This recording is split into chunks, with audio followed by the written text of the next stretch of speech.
Bueno, buenas tardes.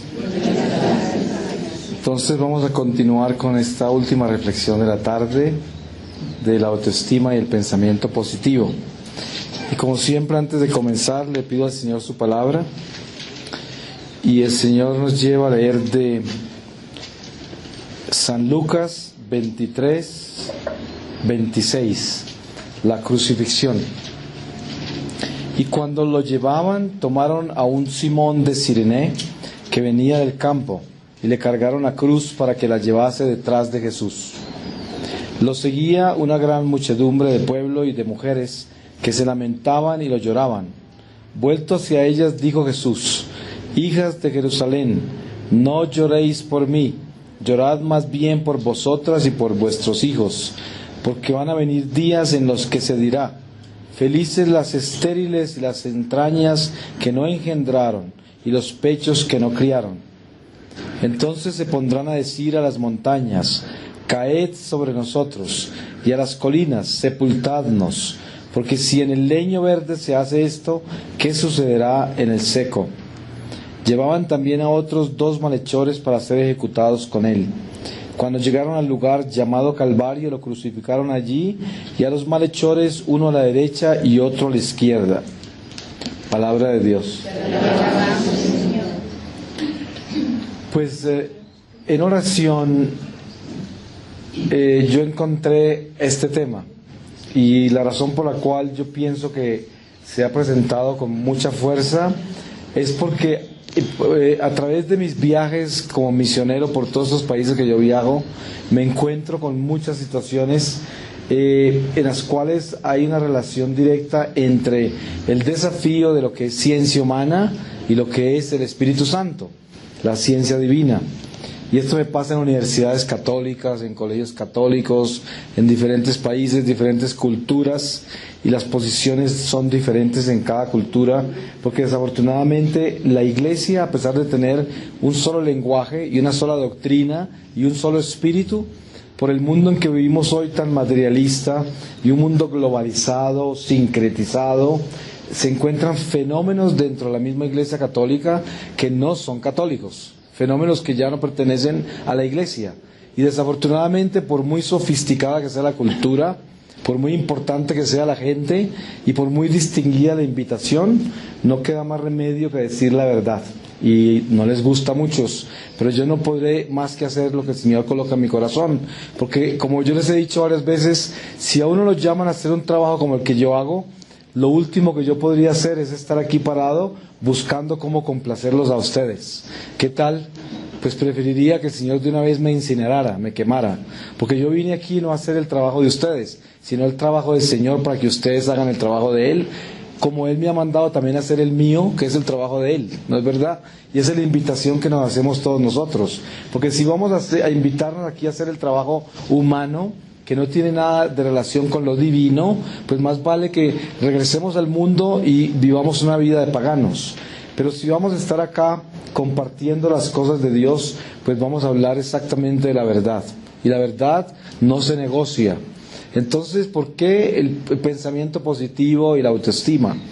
Porque a pesar de que clínicamente hay razones por las cuales un médico, un psiquiatra, un psicólogo pueda presentar esta posición en la forma descriptiva que la presenta como autoestima y pensamiento positivo a un paciente que pueda asimilar la información únicamente intelectualmente, porque es una persona estructurada en esa forma sin fe, y de repente en un momento dado el diagnóstico tendría que ser ejercido en esa forma, porque el médico sabe que ese paciente no le va a entender de otra forma, ¿cierto? Hay momentos de que la ciencia se aplica de acuerdo a esos estratos, a esas situaciones del paciente, en los cuales podría uno hablar de autoestima o pensamiento positivo para alguien que no tiene otro lenguaje posible para entenderlo. Como por ejemplo, si algunos de ustedes han leído este último libro que yo escribí sobre esa experiencia en la cárcel, se dan cuenta que yo estoy hablando de unos hermanos vietnamitas que nunca nadie les habló de Dios. Y yo no podía hablarles del Espíritu sin empezar por hablarles de cosas materiales. Por ejemplo, la única forma de hablarles del espíritu era hablarles del viento y del aire. Y decirles, el viento usted no lo puede tomar y metérselo en el bolsillo. El aire usted no lo puede ver, pero el aire lo alimenta. Si no tiene aire no puede vivir. Y esa fue la forma en que el Espíritu Santo a través de mí empezó a traerles la presencia espiritual a ellos.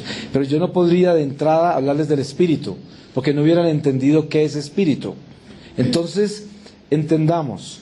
En ningún momento cuando hagamos una reflexión sobre la autoestima y el pensamiento positivo vamos a condenar la ciencia médica cuando en un momento dado el médico, dentro de sus facultades que Dios le dio para atender una necesidad clínica, utilice una terminología que es la terminología que va a entender ese paciente. Estoy hablando de un médico consciente, ¿cierto? Un médico que tiene valores y principios, porque no estoy hablando de un médico ateo, de un médico que piensa que la ciencia humana es un tesoro humano, de origen humano, para el beneficio de humanos, que no está relacionado con Dios. Yo no hablo de un médico así. Pero entonces, ¿por qué razón presentamos este caso de la autoestima del pensamiento positivo?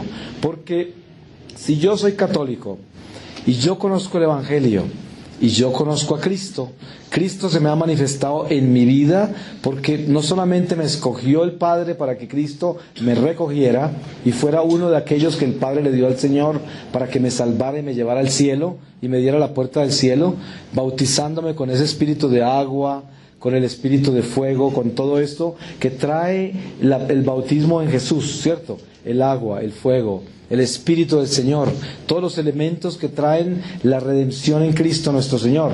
Este regalo que Dios nos dio es la superación total del hombre viejo, de lo elemental del hombre inferior, que es el hombre, el intelecto del hombre, los instintos, los sentidos, la razón y la parte humana del hombre. Dios nos dio en Cristo nuestro Señor la unción espiritual para elevarnos al Espíritu. Y damos cuenta de esto.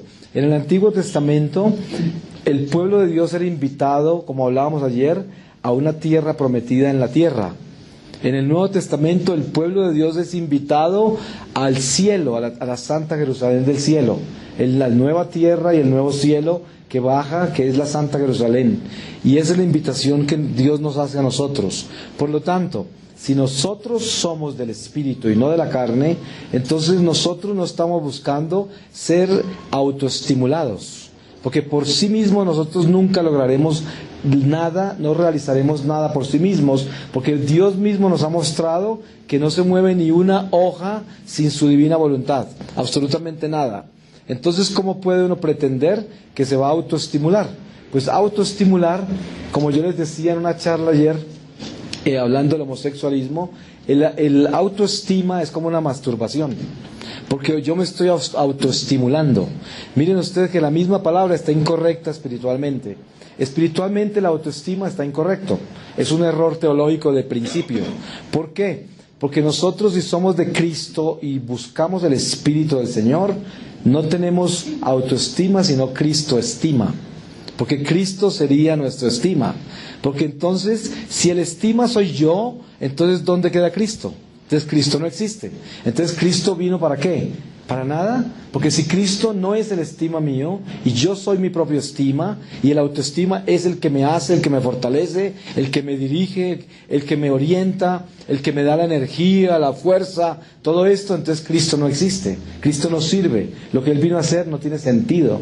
Entonces de por sí nos damos cuenta que es o autoestima o Cristo estima, uno de los dos.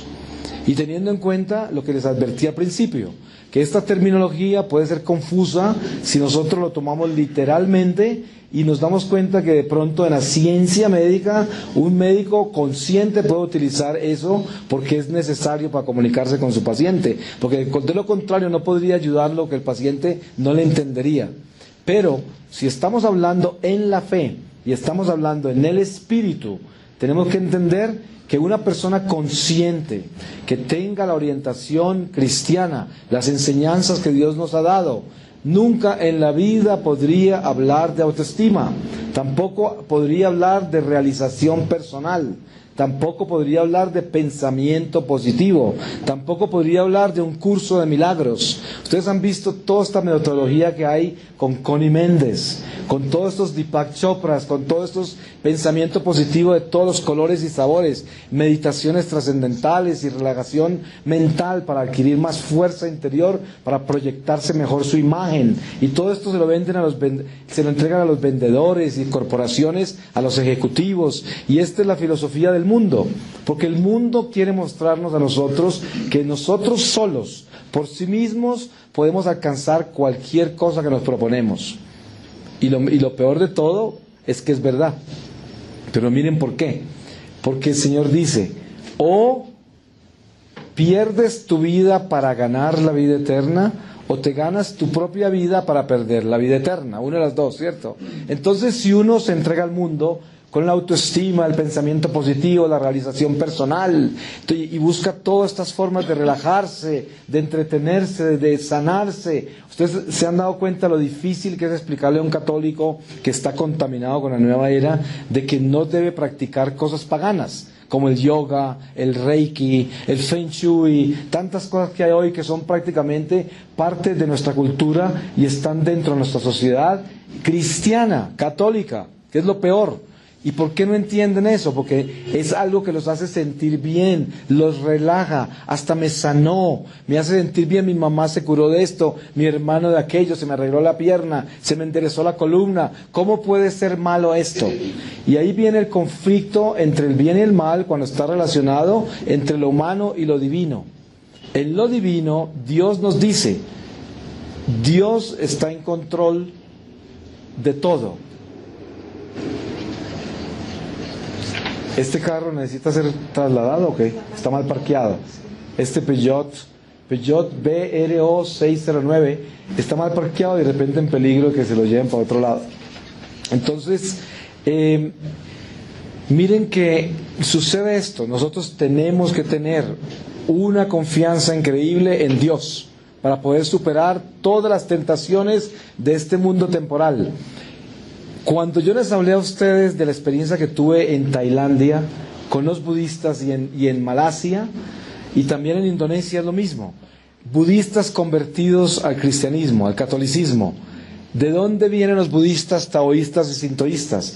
Vienen de una filosofía. Tienen una forma de vida que ni siquiera es religión, es una filosofía, una forma de vida, no una religión, no Dios, sino una forma de pensar de vida. El autoestima y el pensamiento positivo viene de una filosofía, ¿cierto? Porque es una forma de vida. Le da al hombre una fórmula humana que a través de sus propios medios humanos, instintos, sentidos, razón, inteligencia, la cultura intelectual, el conocimiento humano, puede realizarse usted como persona. Esa es una proposición, ¿cierto? Y claro, usted ve budistas en Asia realizados como personas, grandes comerciantes, grandes, lo que sea en todas sus profesiones, y es gente que se realiza como persona, pero espiritualmente no se realizan, porque no hay forma de realizarse, no hay forma de servir a dos amos. Eso es lo que dice el Evangelio. Por esa razón, la filosofía del mundo es edificarnos a nosotros como personas para ser independientes de Dios. Esa es la filosofía del mundo. Y cualquier masón le va a predicar a usted eso, porque ellos, cuando se consagran en los grados más altos, el compromiso que tienen es derrotar todo principio que lleva al hombre a obedecerle a Dios. Entonces, el peor enemigo del masón es la Iglesia Católica por la Eucaristía, y por eso la persiguen. Entonces, ¿por qué, por ejemplo, un satánico se roba la Eucaristía? Porque el satánico sí sabe que Cristo verdaderamente está vivo en la Eucaristía. Por eso la roba. Nosotros debíamos recibir una clase de los satánicos para ver cómo hicieron ellos para creer verdaderamente que Jesús está vivo en la Eucaristía. ¿Cierto? Porque hay católicos que necesitan saber eso. Mire que hasta los demonios saben eso. Porque ¿quién les manda al satánico a robarse una Eucaristía? Pues el diablo. Porque el diablo sí sabe que Jesús está vivo ahí. Entonces, dése en cuenta usted lo curioso que es eso. ¿Cuántos católicos les falta esa información? Y qué pesar